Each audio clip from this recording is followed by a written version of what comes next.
Bismillahirrahmanirrahim. Assalamualaikum teman-teman. Kembali lagi di channel Kuliah Asik. Jangan lupa pencet tombol subscribe-nya ya guys untuk mendukung channel kita. Perkenalkan, nama saya Tri Utami dan rekan saya Husna Aulia.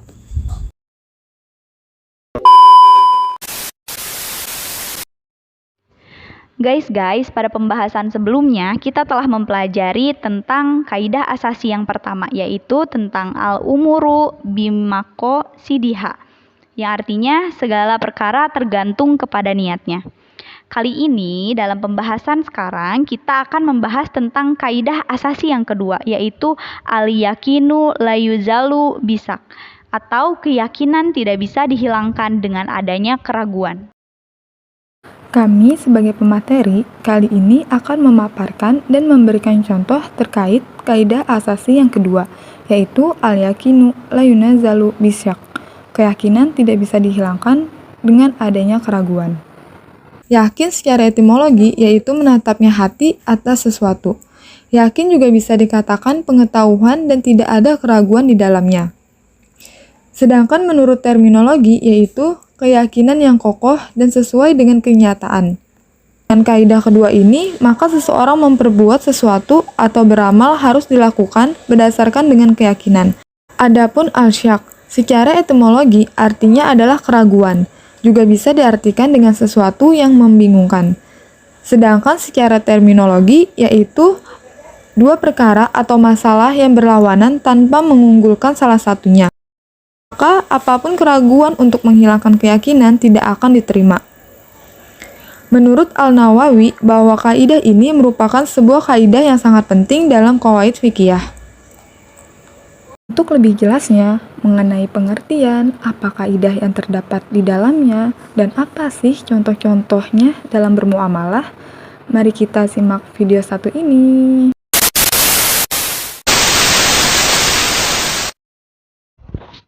Al-yakinu la yuzalu bisak. Keyakinan tidak bisa dihilangkan dengan adanya keraguan. Maksud dari kaidah di atas apa sih? Nah, di dalam kitab-kitab fikih banyak dibicarakan tentang hal yang berhubungan dengan keyakinan dan keraguan. Misalnya, orang yang sudah yakin suci dari hadas, kemudian dia ragu apakah sudah batal wudunya atau belum. Maka dia tetap dalam keadaan suci. Hanya saja untuk ihtiyat atau kehati-hatian. Yang lebih utama adalah memperbaharui wudunya atau tajdid al-wudu. Ada juga nih contoh lainnya. Contoh debitor mengaku telah membayar utangnya kepada kreditor, tetapi si kreditor tidak mengakuinya. Maka yang meyakinkan adalah belum ada pembayaran utang kecuali ada bukti lain yang meyakinkan pula. Misalnya, adanya kwitansi pembayaran yang sah. Lain lagi halnya dengan kasus.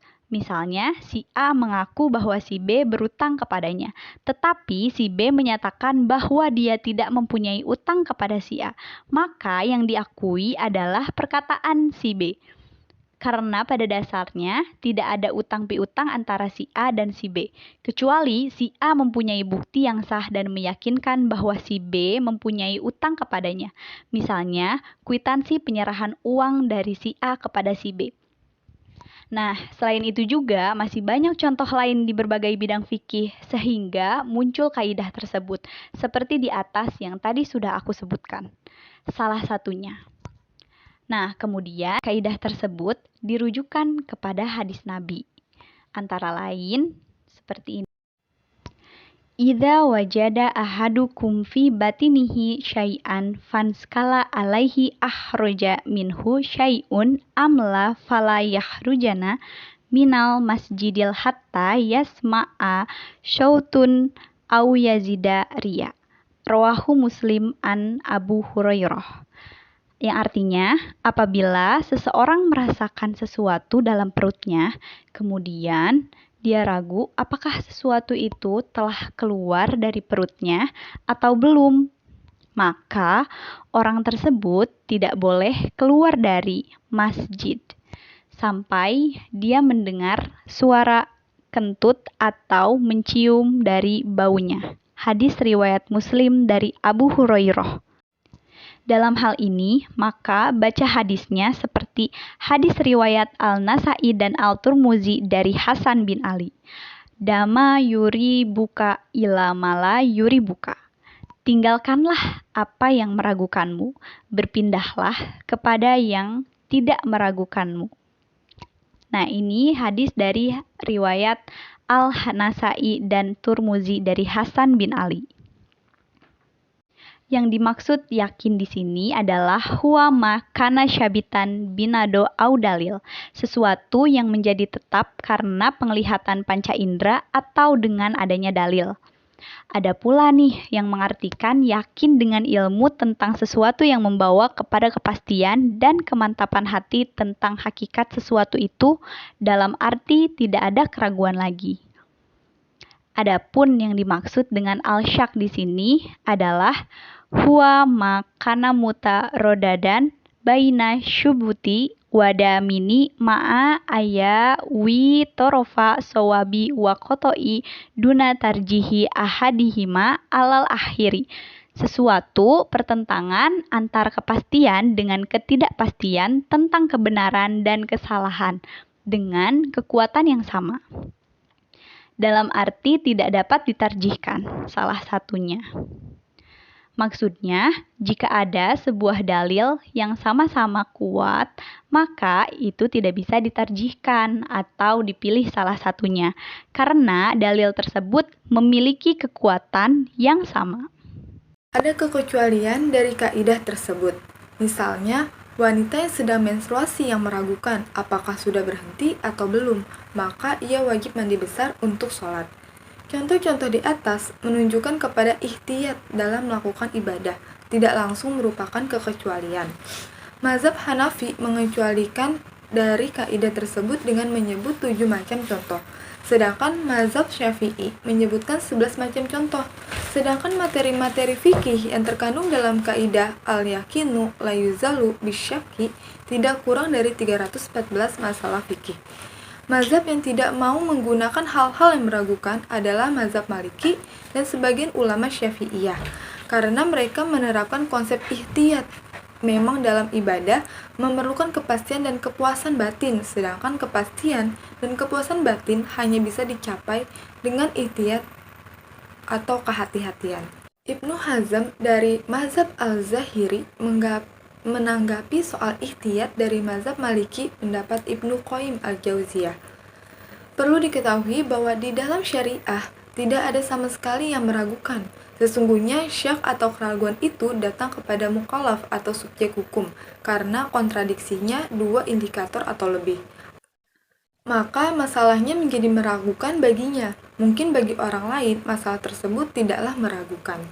Oleh karena itu, syak bukanlah sifat yang tetap pada masalah tersebut, tetapi sifat yang datang kemudian ketika masalah tersebut dihubungkan kepada hukum mukallaf. Dari kaidah asasi al-yakin la yuzal bi al-syak ini, kemudian muncul kaidah-kaidah yang lebih sempit ruang lingkupnya.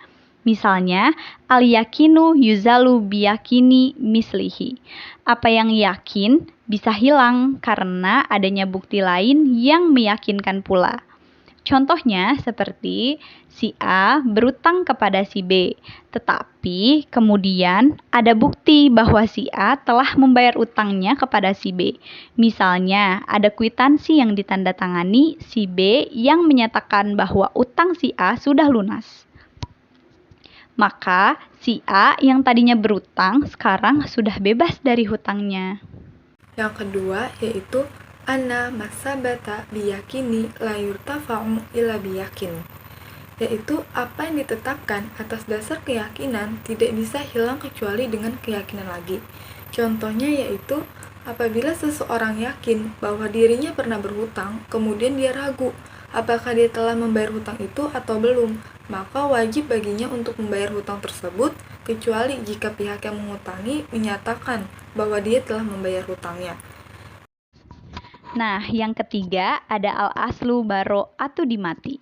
Hukum asal adalah bebasnya seseorang dari tanggung jawab. Nah, pada dasarnya manusia itu dilahirkan dalam keadaan bebas dari tuntutan, baik yang berhubungan dengan hak Allah maupun dengan hak adami. Setelah dia lahir, muncullah hak kewajiban pada dirinya. Anak kecil lepas dari tanggung jawab melakukan kewajiban sampai datangnya waktu balik. Contoh dalam muamalah, seseorang bebas dari tanggung jawab untuk membayar hutang sampai orang yang menghutangi menyatakan bahwa dia telah benar membayar hutangnya. Demikian seterusnya sampai ada hal yang mengubahnya. Oleh karena itu, muncul kaidah lain. Yang keempat, ada prinsip hukum asal itu tetap dalam keadaan tersebut selama tidak ada hal lain yang mengubahnya. Merupakan prinsip yang menegaskan bahwa dalam muamalah, segala sesuatu dianggap halal kecuali ada dalil atau bukti yang menunjukkan sebaliknya. Contohnya dalam pekerjaan. Dalam bermuamalah, semua jenis pekerjaan dianggap halal kecuali ada dalil yang menunjukkan sebaliknya. Oleh karena itu, seseorang dapat bekerja di berbagai jenis pekerjaan selama pekerjaan tersebut tidak bertentangan dengan prinsip-prinsip agama Islam. Contohnya lagi dalam berdagang. Semua barang dan jasa dianggap halal kecuali ada dalil yang menunjukkan sebaliknya tentang pengharaman tersebut. Contohnya lagi dalam bermuamalah ada yang namanya akad. Manusia terbebas dari akad dan muamalah apabila salah satu pihak yang melakukan akad itu meninggal dunia, sehingga bebas dari tanggung jawabnya. Nah, yang kelima adalah asul adamu. Hukum asal adalah ketiadaan. Lebih jelas lagi dengan kaidah al-aslu fi sifatil aridotil adamu. Hukum asal pada sifat-sifat yang datang kemudian adalah tidak. Contoh, apabila terjadi persengketaan antara penjual dan pembeli tentang aib atau cacat barang yang dijual belikan, maka yang dianggap adalah perkataan si penjual. Karena pada asalnya cacat itu tidak ada. Ada pula ulama yang menyatakan karena hukum asalnya adalah akad jual beli telah terjadi, sudah tentu ada kekecualian, yaitu apabila si pembeli tidak bisa memberikan bukti yang meyakinkan bahwa cacat barang itu telah ada ketika barang tersebut masih ada di tangan penjual.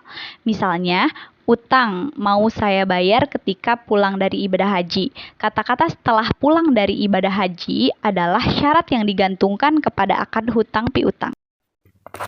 Yang keenam, al-aslu idofatul hadisi ila aqrabi awqatihi, yaitu hukum asal adalah penyandaran suatu peristiwa kepada waktu yang lebih dekat kejadiannya. Apabila terjadi keraguan karena perbedaan waktu dalam suatu peristiwa, maka hukum yang ditetapkan adalah menurut waktu yang paling dekat kepada peristiwa tersebut, karena waktu yang paling dekat yang menjadikan peristiwa itu terjadi, kecuali ada bukti lain yang meyakinkan bahwa peristiwa tersebut terjadi pada waktu yang lebih jauh. Contohnya yaitu dalam akad jual beli. Terjadi sengketa antara penjual dan pembeli. Menurut penjual, cacat yang ada pada barang yang dijual terjadi setelah barang itu ada pada tangan si pembeli.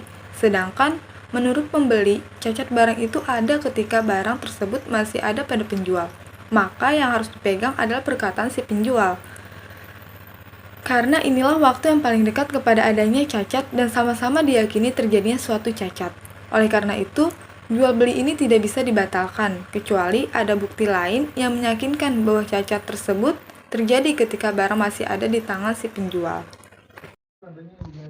Nah, yang ketujuh, al-aslu fi asya'i ibahatu hatta yuzalud dalilu ala tahrimi. Hukum asal segala sesuatu itu adalah kebolehan sampai ada dalil yang menunjukkan keharamannya. Seperti contohnya, apabila ada binatang yang belum ada dalil yang tegas tentang keharamannya, maka hukumnya boleh dimakan. Namun, di kalangan mazhab Hanafi ada pula kaidah al-aslu fi asyai'i hadoru. Hukum asal segala sesuatu adalah larangan atau haram. Kemudian, oleh para ulama, kaidah tersebut dikompromikan jadi dua kaidah dalam bidang hukum yang berbeda, yaitu kaidah al-aslu fi asyai'i ibahatu hatta yuzulu dalilu ala tahrimi. Hukum asal segala sesuatu itu adalah kebolehan sampai ada dalil yang menunjukkan keharamannya. Nah, kaidah ini hanya berlaku untuk bidang fikih muamalah ya teman-teman.